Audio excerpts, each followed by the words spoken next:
influencer for Christ itu sebetulnya sesuatu yang sangat mulia ya. Karena orang ini secara sederhana dia dapat menyampaikan kabar baik, Injil. Kabar baik yang disampaikan itu pengaruhnya itu luar biasa karena akan ada terjadi perubahan di sana. Jadi orang yang tadinya hidup di dalam dosa, dia akan bertobat menjadi anak Tuhan. Orang yang tadinya kasarnya dia akan binasa di neraka, tapi karena dia mendengarkan Injil, dia terpengaruh lalu pindah dari kematian yang kekal kepada hidup yang kekal. Singkatnya status dari orang dunia dia menjadi anak Allah. Sehingga sebagai influencer for Christ ini merupakan pelayanan yang istimewa begitu. Sebenarnya suatu hal yang mulia ya Pak ya. Betul. Karena mereka seperti ini tuh yang paling bisa untuk memberi pengaruh ya kepada orang lain ya.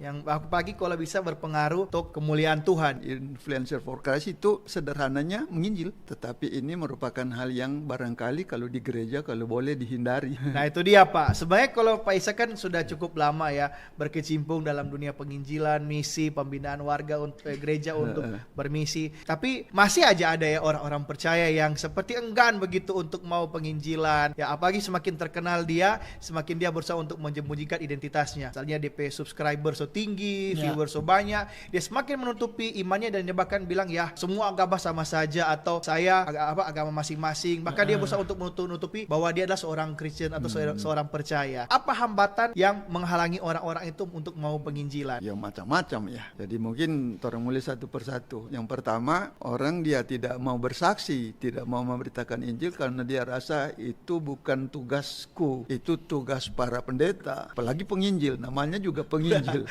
Baru DP judul juga penginjil. Ya sodorang mereka lah yang akan melakukan penginjilan. Kalau saya kan mahasiswa, maka saya belajar, ibu rumah tangga, urus rumah, pengusaha, kerja, dan seterusnya. Saya bukan penginjil. Nah itu mereka merasa bukan tugasnya. Lalu yang kedua, orang tidak mau menginjil karena dia berpikir, penginjilan kan hanya harus bicara, kasih tunjuk kebaikan. Jadi menunjukkan kebaikan. Bagi dia itu sudah penginjilan. Itu repot itu. Dia cuma tolong-tolong orang atau apa. Begitu. Yang penting melalui teladan, sikap kehidupan baik begitu ya. Iya, begitu. Lalu bagi dia itu, barangkali dia merasa dia sudah ada waktu untuk mau menginjil. So habis waktu dengan hal-hal yang lain sehingga dia sudahlah. Jadi yang pertama kan PI penginjilan itu seperti sedang baku rampas berebutan dengan kematian. Nah kira-kira kalau orang mau meninggal ada musimnya enggak? Enggak ada musimnya kan? Jadi kapan saja. Nah karena itu penginjilan pun demikian. Kita tidak bisa meskipun program gereja selalu ada bulan penginjilan, jadi seakan-akan penginjilan hanya di bulan itu saja.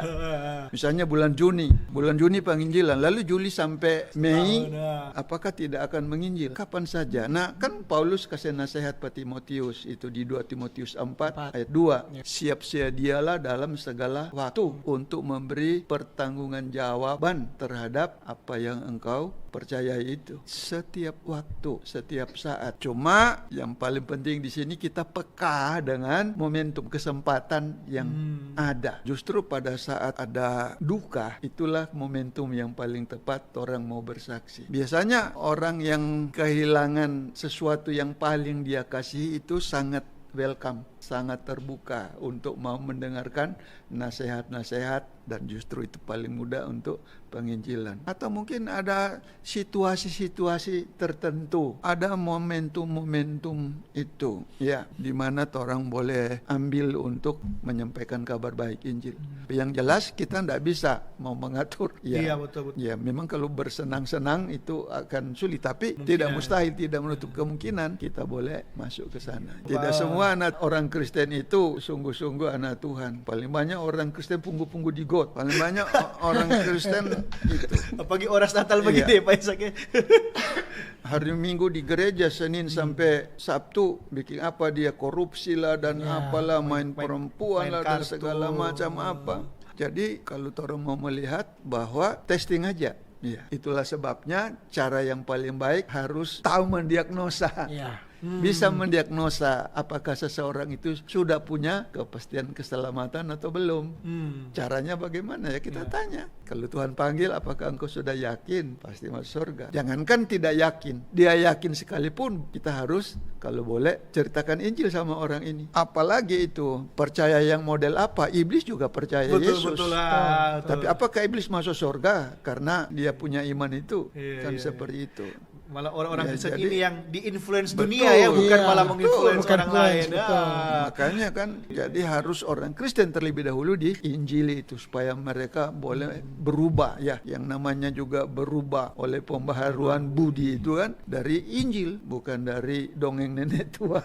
Ya kan? Sama seperti kasus mereka katekisasi sudah belajar, sudah banyak yang tahu. 5-6 Tetapi bulan apakah mereka menjamin bahwa dengan mereka belajar secara doktrinal itu sudah itu? Kan enggak. Makanya selalu sebelum Harus ada. diteguhkan dalam CD itu mereka tanya diinjili, dicerita, supaya ada kepastian keselamatan. Punya kepastian Betul. keselamatan. Orang Israel itu punya tradisi kalau mereka berbuat dosa atau salah, mereka harus datang kepada imam.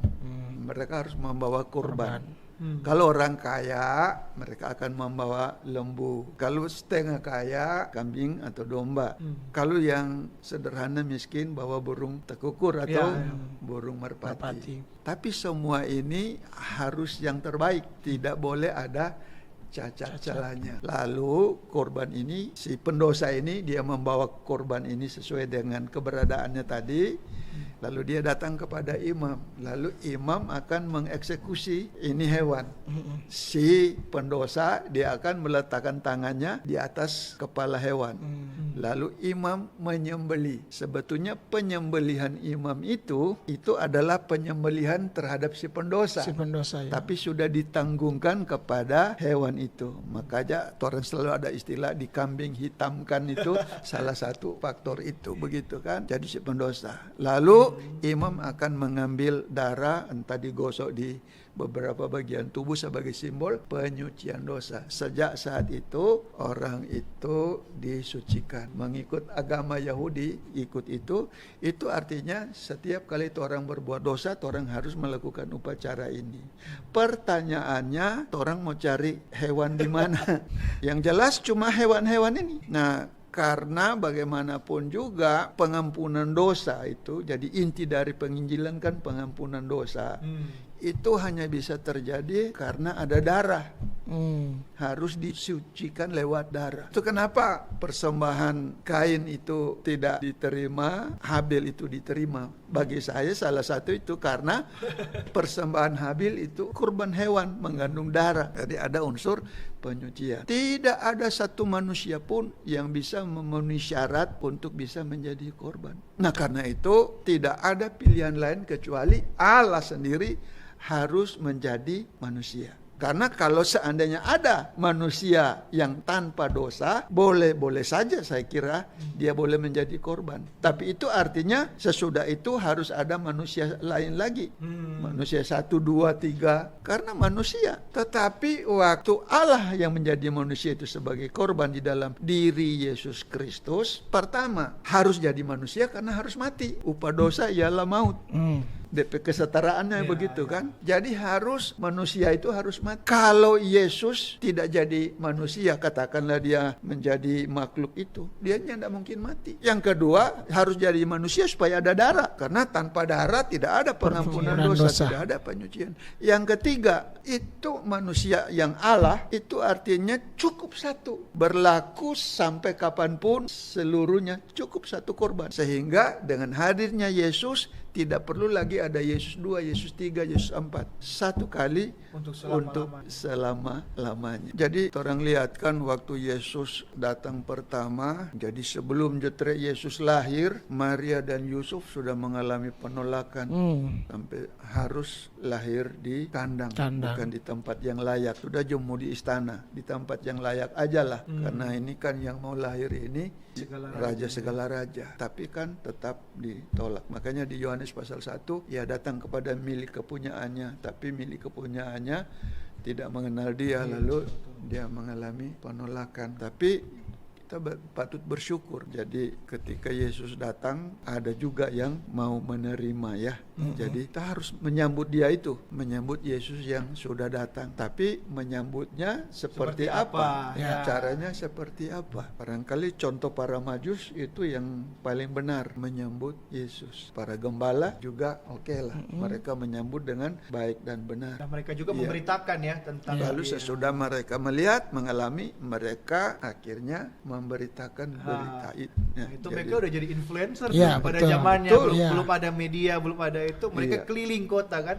Jadi Bilang, seperti itu. Cuma sayang sekali ya, banyak orang menyambut Yesus ya seperti Herodes. Dia tidak bersedih, tidak menyambut dengan sukacita, malah berhasrat untuk membinasakannya. Atau dengan ya seperti yang digambarkan oleh Yohanes pasal 1 itu, nolak ya itu. Nah, kita harus menyambut dia dengan sukacita. Kehadiran Kristus yang datang untuk kita itu bisa mengubah ya, Iya. dari torang ketiada harapan menjadi berpengharapan. Dan Yesus itu satu-satunya juru selamat, itu harus kita yakini. Tapi Ya. sayang, jangankan di luar sana, di luar kekristenan, di dalam kekristenan Ya. saja masih Ya, ada betul. banyak orang-orang berpendapat bahwa Yesus itu salah satu. Ya. Jadi kalau mau mengakui, mau menerima Yesus sebagai satu-satunya juru selamat, bagi mereka tolak. Tapi ada orang menolak oleh karena dia tidak bisa menyambut ini, karena ada pemahaman so sungguh-sungguh dengan Yesus nanti so nimbole badansa.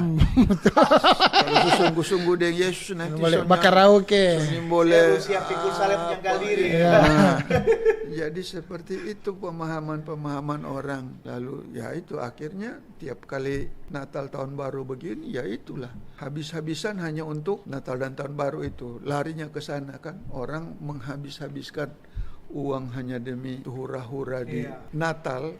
Dia tidak harus stop sampai di Natal. Orang harus berjalan terus sampai ke Jumat Agung dan Paskah. Karena paket Yesus datang ke dalam dunia untuk mencari dan menyelamatkan orang berdosa bukan hanya waktu dia datang di kandang Bethlehem, Betul. tapi itu sampai dia ke Golgota. Golgota. Jadi itu dia punya satu paket untuk orang boleh mengalami apa yang namanya keselamatan itu. Apa influencer ini for Christ ini semua terlibat ya, sampai kepada jemaat-jemaat. Bahkan dalam pelayanan kami bahkan sampai bisa melatih anak-anak sekolah minggu untuk bisa jadi influencer ini. Jemaat atau orang awam ini mereka boleh termotivasi dengan semangat untuk bisa memberitakan kabar baik ini. Kita kan patut menyayangkan ya, gereja-gereja kita itu rata-rata katakanlah misalnya Gemim, Nah, Gereja Masehi Injili. Masehi, apa itu Masehi? Kristus, Mesias. Gereja Masehi Injili. Tapi sayang sekali kan ini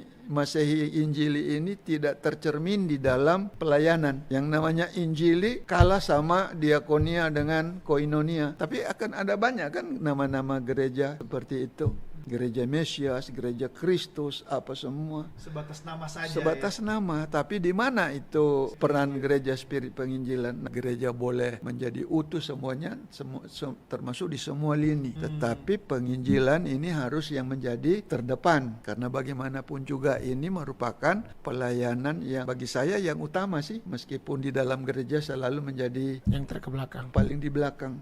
Tapi itu harus yang paling utama karena ini berkaitan dengan amanat agung. Betul. Iya, jadi sebelum Yesus naik ke surga itu yang dia Pesan terakhir ya. pesan terakhir yang harus itu, tapi sayang kurang ditaati, kurang diperhatikan. Dalam pelayanan kita tidak harus juga ya duduk seperti misalnya ada pilihan-pilihan kelas pelatihan itu kan. Dengan sederhana saja. Saya ingat satu kesaksian dari seorang bapak ketika dia hadir di dalam satu konferensi misi, ada beberapa bapak yang bertobat sama. Mereka bertobat terima Yesus lalu sekarang jadi pendeta karena penginjilan dari mereka anggap itu orang gila. Waktu itu dia masih anak muda, lalu dia sementara di jalan ada orang toki DP bahu, tok tok. Lalu dia tengok ada orang, lalu dia bilang, if you don't believe in Jesus Christ, you will go to hell and I go to heaven. Bye bye, dia langsung lari. Cuma itu DP isi penginjilan. If you don't believe in Jesus Christ, you will go to hell and I go to heaven. Kalau engkau tidak percaya Yesus, engkau akan ke neraka dan saya ke surga. Langsung dia dia lari.